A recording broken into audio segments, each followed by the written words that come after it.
Selamat datang di Hermes Cafe, channelnya para pemikir. Bismillahirrahmanirrahim. Assalamualaikum warahmatullahi wabarakatuh.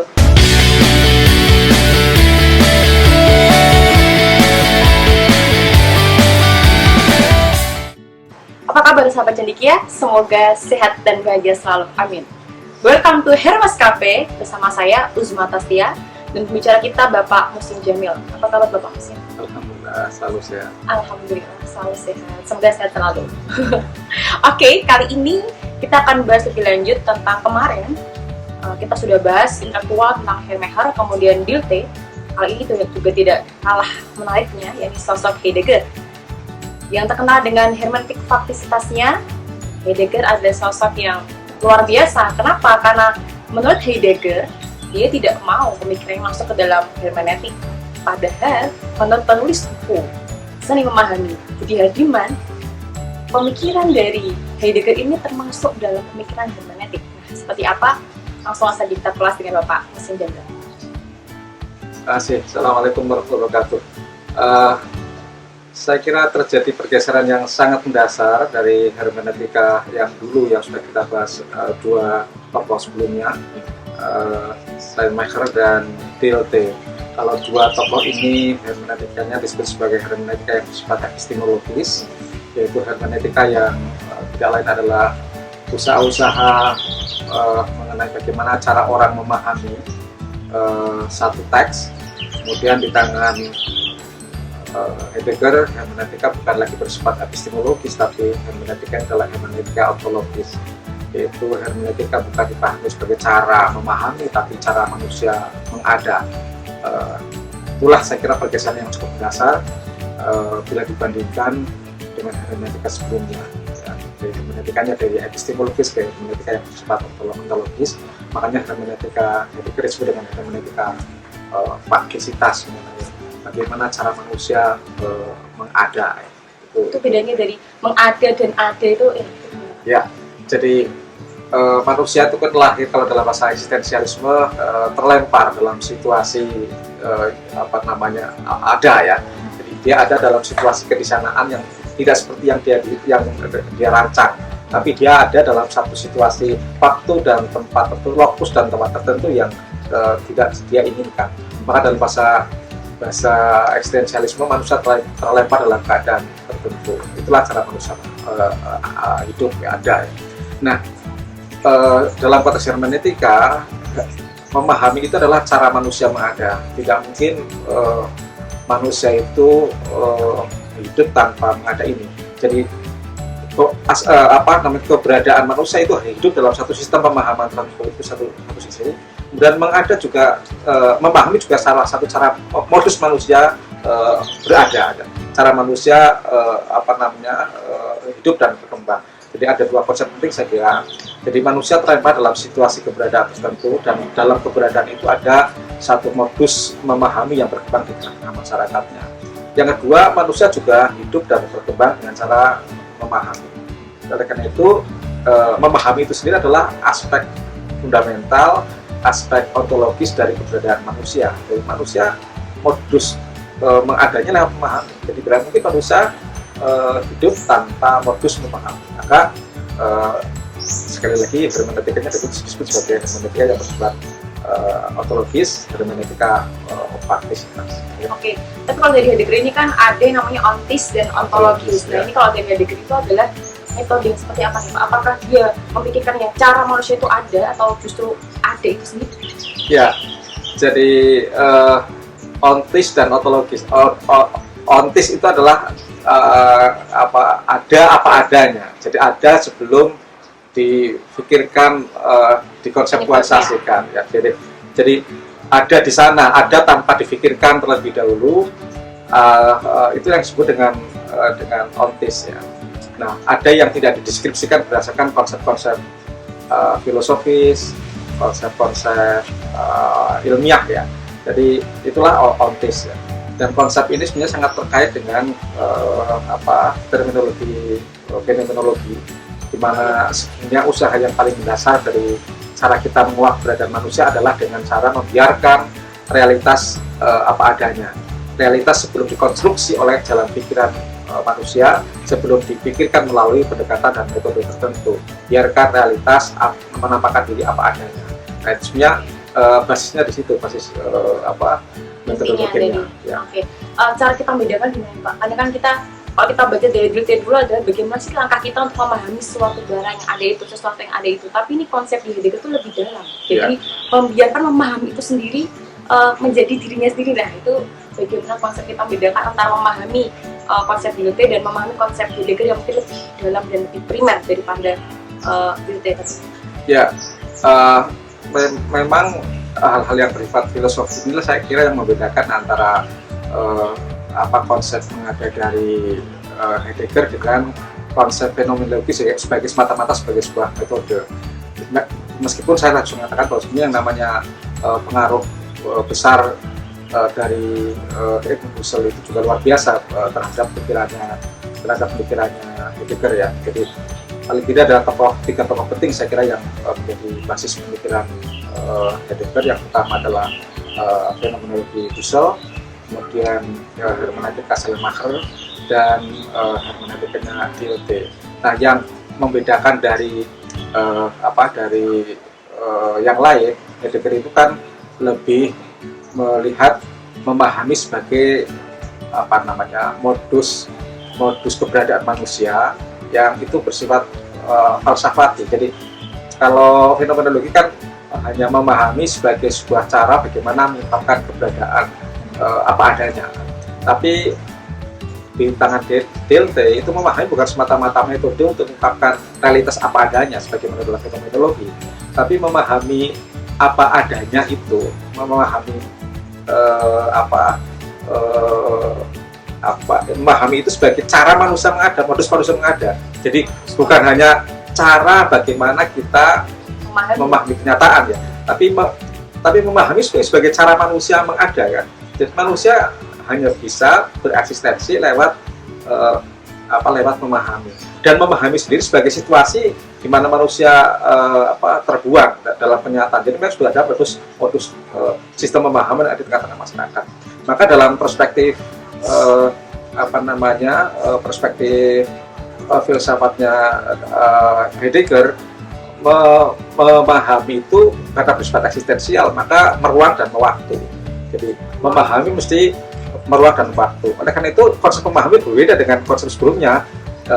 Misalkan kalau konsep sebelumnya kan kita ingin mencoba untuk memahami secara objektif, sehingga memahami dengan benar itu berarti harus ada kebenaran antara makna dengan kenyataan, apa yang dinyatakan oleh orang dan kenyataannya seperti apa, itu dulu.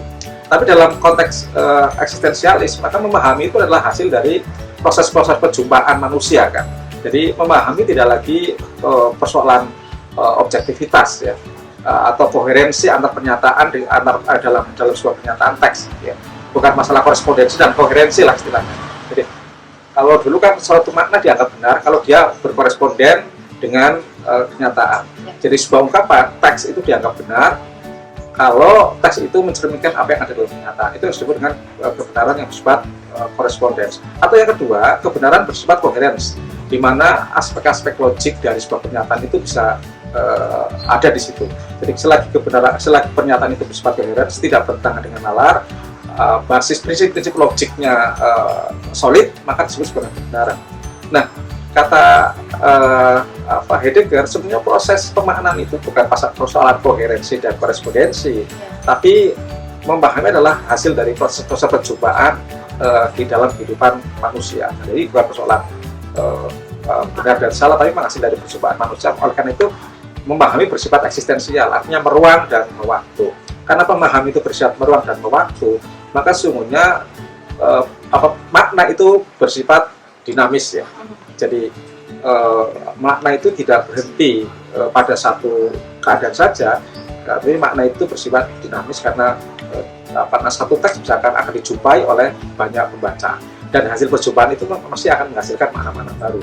Maka satu teks itu maknanya akan berkembang dari waktu ke waktu sesuai dengan karakter orang yang menjumpainya. Maka pemahaman bersifat proyektif, tidak lagi bersifat objektif, tapi bersifat proyektif. Oke, tadi bisa seperti yang pengetahuan saya bawa nih Pak. Heidegger itu adalah sosok yang mana dia tidak mau nih pemikiran itu masuk dalam program hermeneutik. Padahal ketika ditelisik itu sebalik juga dengan Sherman dan juga Dilthey. Dan di sini adanya sikap eksentris. Nah itu yang seperti apa Mas? Eksentris dari Heidegger. Ya, dia berbeda dengan yang lain karena sekali lagi umumnya yang namanya proses hermeneutik itu kan dianggap sebagai satu proses yang bersifat metodologis ya. Jadi hermeneutika itu dianggap sebagai metode untuk memahami sebuah teks. Tapi di tangan Heidegger itu dibalik ya, dicukir balikan. Hermeneutika bukan metode memahami, tapi hermeneutika adalah satu cara modus manusia mengada. Itu sudah berbeda sekali, jauh berbeda dengan hermeneutika sebagaimana dipahami lazimnya sebagai cara menafsirkan teks. Jadi Heidegger hanya ingin menekankan bahwa hermeneutika itu adalah modus manusia mengada, dan ketika manusia mengada itu dia ada dalam satu sistem pemahaman tertentu. Karena memahami adalah satu cara manusia mengada, maka dia bersifat eksistensial. Bersifat eksistensial artinya adalah memahami ada dalam ruang dan waktu tertentu. Karena memahami ada dalam ruang dan waktu tertentu, maka memahami tidak final ya. Jadi satu teks dipahami itu berdasar hasilnya adalah hasil perjumpaan antara teks dengan pembacanya. Jadi pemahaman makna itu hasil dari proses-proses perjumpaan manusia. Nah, oleh karena itu kemudian ketika orang memahami sebuah teks itu harus dipahami sebagai sebuah makna yang bersifat tentatif ya, karena ada dalam ruang dan waktu tertentu. Dalam ruang dan waktu yang lain maka maknanya akan berbeda. Nah, saya kira ini yang baru dari Heidegger, dan itu berarti bukan lagi persoalan memahami bersifat objektif, bahkan memahami bisa bersifat produktif kan. Jadi makanya hermeneutika pemahaman. Oleh karena itu memahami tidak lagi bersifat reproduktif, di mana makna masalah harus dihadirkan, tapi memahami bersifat produktif karena satu teks akan digali, akan dibaca, dijumpai oleh orang-orang yang berbeda, dan orang-orang yang berbeda itu menghasilkan makna-makna yang baru. Maka makna itu bersifat produktif, tidak lagi bersifat objektif. Tidak reproduktif dan objektif, tapi bersifat produktif. Makanya terus berjalan berprogres dengan ruang dan waktu. Iya. Tapi ketika gini Pak, ketika ada suatu pertanyaan, suatu dekade yang sama, ada satu orang A dan orang B, itu apakah juga memungkinkan perbedaan pemikiran dari suatu? Iya, kalau di dalam konsepnya Heidegger ada istilah presuposisi ya, prapemahaman. Prapemahaman itu akan sangat berpengaruh terhadap cara kita menginterpretasikan sebuah teks, dan itu dibutuhkan. Jadi dulu orang kan mengatakan, wah kita harus mencari pemahaman yang objektif, kita tidak boleh punya asumsi prapemahaman tertentu terhadap sesuatu kenyataan. Padahal pemahaman hanya mungkin karena kita punya prapemahaman. Jadi kita hanya mungkin memahami sesuatu karena kita punya prapemahaman sebelum. Nah, presuposisi itu penting untuk mengkonstruksi makna. Nah, orang itu punya presuposisi, punya prapemahaman yang bermacam-macam. Oleh karena itu ketika dia melihat satu objek yang sama menghasilkan makna yang berbeda-beda karena dia punya prapemahaman yang berbeda-beda. Nah, ini yang khas dari pikiran Heidegger ya. Jadi presuposisi bukan lagi sesuatu yang harus dijauhi. Presuposisi itu sesuatu yang dibutuhkan dalam proses pemahaman manusia. Nah, itu saya kira membalik berbagai macam upaya untuk membentuk satu metodologi untuk memperoleh pemahaman yang bersifat objektif. Karena ternyata pemahaman itu modus cara manusia mengada, dan manusia punya presuposisi, punya prapemahaman yang dihasilkan dari pengalaman hidup dia. Ketika dia memahami sesuatu, presuposisi itu prapemahaman yang akan membentuk pemahaman dia tentang apa yang akan dia pahami itu. Nah, ini saya kira kan membalik banyak hal ya. Dulu kalau ingin memperoleh pemahaman objektif, maka kita harus menghindari presuposisi prapemahaman. Nah, di Heidegger nggak begitu, malah pemahaman dibutuhkan. Penting di situ untuk suatu teks. Iya, kira-kira itu. Oke, mungkin yang terakhir nih buat teman-teman sahabat Candika yang nonton, pastinya ini pesannya apa nih Bapak? Ya, saya kira ada dua hal penting yang ingin saya sampaikan. Yang pertama, kita harus menyadari betul bahwa memahami sebagai sebuah kenyataan filosofis itu tidak bisa dihindarkan dari hidup kita. Jadi proses pemahaman dan pemahaman adalah bagian integral dari kehidupan manusia. Oleh karena itu, secara ontologis memang memahami itu adalah bagian dari cara manusia hidup. Oleh karena itu, kalau ada orang penolak hermeneutika kan menjadi aneh, karena hermeneutika sebagai ilmu memahami itu adalah bagian integral dari kehidupan kita. Yang kedua, apa yang bisa diwariskan dari Heidegger adalah kesadaran mengenai pemahaman yang bersifat eksistensial. Artinya kalau ada pemahaman tertentu harus kita pahami, pemahaman itu mesti terkait dengan konteks ruang dan waktu tertentu. Maka jangan mutlak-mutlakan dalam pemahaman apa saja, termasuk pemahaman keagamaan. Karena pemahaman keagamaan dan makna-makna yang dihasilkan dari proses pemahaman itu terikat oleh ruang dan waktu tertentu dan juga dibentuk oleh presupposisi para pemahaman pemiliknya. Nah, oleh karena begitu, maka karena pemahaman bersifat eksistensial, maka kita harus mau untuk membuka kemungkinan pemahaman baru yang lahir dari konteks ruang dan waktu yang lain. Nah, ini saya kira kalau dengan cara begini kita memahami hidup kita dalam beragama misalkan, maka kita akan bersikap toleran terhadap kemungkinan makna baru dari agama yang kita hayati. Bahwa makna dari agama tidak mandek ya dalam satu tafsir tertentu yang dihasilkan oleh orang tertentu yang lahir dalam sejarah dan ruang waktu tertentu. Ya. Agama akan tetap kita biarkan berjumpa dengan para pembacanya yang bersifat eksistensial, dan dari perjumpaan yang bersifat eksistensial itu akan lahir makna-makna baru. Dengan cara seperti ini kita akan menjadi toleran terhadap kemungkinan pemaknaan baru dalam beragama. Nah, kira-kira begitu. Nah, ini saya kira yang bisa diwarisi dalam tradisi hermeneutik yang lahir dari Heidegger. Kira-kira itu. Untuk agama nih Pak, dari saya motif ini. Jadi kita bisa lebih toleran memahami pemahaman makna-makna yang baru dalam agama. Tapi pasti ada loh satu hal yang kita nggak boleh itu bergeser sampai ke mana. Ya ini kemauan. Ya itu belief ya. Kalau persoalan keyakinan itu bukan semata-mata persoalan pemahaman, itu ada di hati. Ini persoalan kemungkinan makna-makna baru dalam beragama itu saya kira terbuka. Bahwa kemudian orang harus beragama itu harus punya prinsip keyakinan. Ya, setiap agama ujung akhirnya adalah iman, dan iman tidak bisa dipertanyakan. Yang saya ungkapkan adalah mengenai kemungkinan makna baru dalam setiap agama. Misalkan, apa sih fungsi iman bagi orang sekarang? Itu akan sangat berbeda fungsi iman orang di masa lampau. Di masa lampau mungkin keimanan itu hanya bersifat teosentrik ya, bahwa kalau kita yakin betul bahwa Allah itu ada, Allah itu Maha Adil, it's enough, selesai. Tapi hari ini kan keberimanan orang harus dituntut dalam kaitannya dengan respect terhadap orang lain. Maka orang sekarang misalkan sebagian memiliki pemahaman bahwa orang beriman samping yakin akan kepada Allah, tapi juga respect terhadap kemanusiaan. Karena sekarang ruang dan waktunya adalah satu ruang dan waktu yang memang mendorong setiap orang beragama untuk respect terhadap kemanusiaan. Maka dulu mungkin iman bersifat teosentrik, maka hari ini keimanan bersifat antroposentrik ya, di mana orang beriman berarti harus mengekspresikan keberimanannya dalam konteks kebutuhan melayani manusia. Nah, itu kan berbeda. Ke depan mungkin akan berbeda lagi. Sekarang kita nanya digital nih. Apa yang disebut dengan manusia adalah produk dari persentuhan manusia dalam hidup yang difasilitasi oleh teknologi informasi. Agama nanti harus sejalan dengan itu. Maka nanti makna-makna agama juga akan diproduksi oleh realitas digital. Ada makna-makna baru agama yang dibentuk oleh eksistensi baru, yaitu manusia yang hidup dalam era digital ini. Nanti akan ada makna baru seperti itu. Dan kita harus membuka kemungkinan seperti itu karena manusia hidup bersifat progresif, ya. Perjumpaan manusia dengan agama itu akan selalu berubah seiring dengan perubahan yang terjadi dalam sejarah kehidupan manusia. Dan ingat, hermeneutika itu, kata Heidegger, itu adalah ilmu memahami manusia, masyarakat, dan sejarahnya. Jadi ilmu tentang bagaimana memahami manusia, masyarakat, dan sejarahnya. Ada manusia, masyarakat, dan sejarahnya. Saya kira manusia dibentuk oleh masyarakat, manusia juga membentuk masyarakat, masyarakat membentuk manusia, dan hasil dari apa yang dibentuk oleh manusia itu menghasilkan sejarah. Dan saya kira tiga-tiganya bersifat dinamis ya. Manusia tumbuh dan berkembang dalam konteks masyarakat dan sejarahnya, maka eksistensi manusia akan berkembang terus ya, termasuk pola-pola masyarakat juga akan berkembang terus. Nah, karena seperti itu, maka kita harus sadar betul bahwa agama yang dihayati oleh manusia, maka agama itu akan dihayati sesuai dengan konteks perkembangan masyarakat dan sejarahnya.